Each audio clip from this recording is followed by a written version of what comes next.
Hey folks, how are you on this absolutely amazing day? Let's talk about some more plant terms. We're in the part two. We're talking about how plants make more of themselves and how they respond to the environment around them. Seeds, when they first start to sprout, they don't have roots yet. They can't draw things from the soil like the adult version of the plant can. So inside of a seed is not only the beginning of a tiny little baby plant, but it's also there's a little supply of food in there, kind of like how a baby chicken has the yolk that it can nourish itself with until it gets big enough to hatch. A seed has a little tiny bit of food. Isn't that a cool little fun fact about seeds? So I think that's pretty neat. Speaking of seeds for plants, they need to be spread away from their mama plant because the further away they get, the better chance of survival they have. There's a few different ways they can be spread.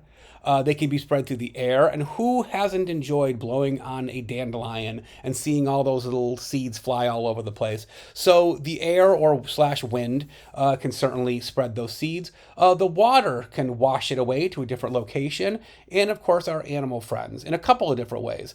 The seeds can get stuck to the fur and then loosen off at another place, or my personal favorite, an animal can eat the fruit of a plant and then poop it out further along the line.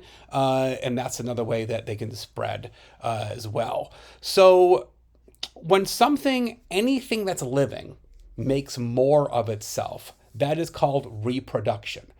And plants reproduce, and animals do, and mushrooms and fungi do. Non-living things like rocks and minerals, they do not reproduce. They don't make more of themselves. They are not alive. But things that are alive is reproduction. Now, reproduction for plants, it can get a little complicated. Okay, my friends, it can get a little complicated. So we're not going to get into the specifics of those terms, and you're not going to have to know that for the quiz, like the pistil and the stamen, and it gets a little bit much. What we are going to talk about is that some plants produce flowers to begin the process of making more of themselves, and some don't. If it is a plant that does not produce flowers with pollen, then it might produce spores. Okay, spores are kind of like similar to seeds, but they're very, very tiny, and you can barely see them, and they almost look like dust blowing in the wind. Cones can produce those spores, and so if a plant doesn't have flowers, it might have a cone, and it might to actually begin that process of fertilization, which leads to making more of itself. Spores can also be found on ferns and even on non-plants like mushrooms. They can also use those spores. So just think of spores as extremely tiny little seeds. I know that's not a great, perfect comparison, but that's the best we got for now. And again, a plant can either have a flower to start that process with pollen, or a cone with the spores. Moving away from reproduction and making more of themselves, those wacky plants, we're going to talk about the stimulus. Stimulus is something that happens to the plant that will affect it in some way, right? We know the four things that the plant needs to survive, like air, sunlight, water, and nutrients, right? That was from the previous study guide. So those are stimulus is something that can act on the plants, and it makes it react in a certain way. The plant will react to too much light, too little light, too much nutrients, too little, whatever. And the response is what that thing does. In this case, what the plant does when it responds, it senses something different is going on. So a stimulus is something that acts on the plant, and the response is the way that what it does because of that. One really great example is the light.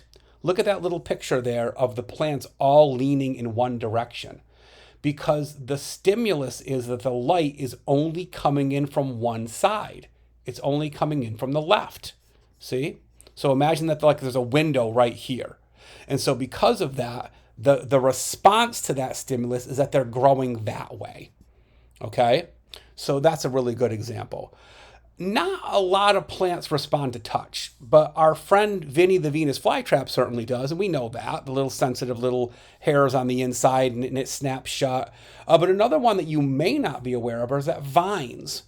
Vines, which can spread like crazy, they grow and they sense that they touch something solid, and they will wrap around it, or they will, so it's, vines can also sense when they hit something that is solid, they will respond to touch. And of course, remember the sensitive plant? That's the best example. That was from the previous lessons. The sensitive plant where you touched it, that was really cool.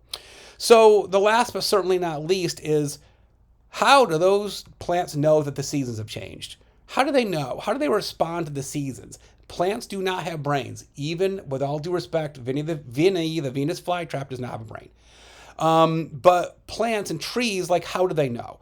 Well, plants can respond to the stimuli of temperature changing, of lower temperature over longer periods of time.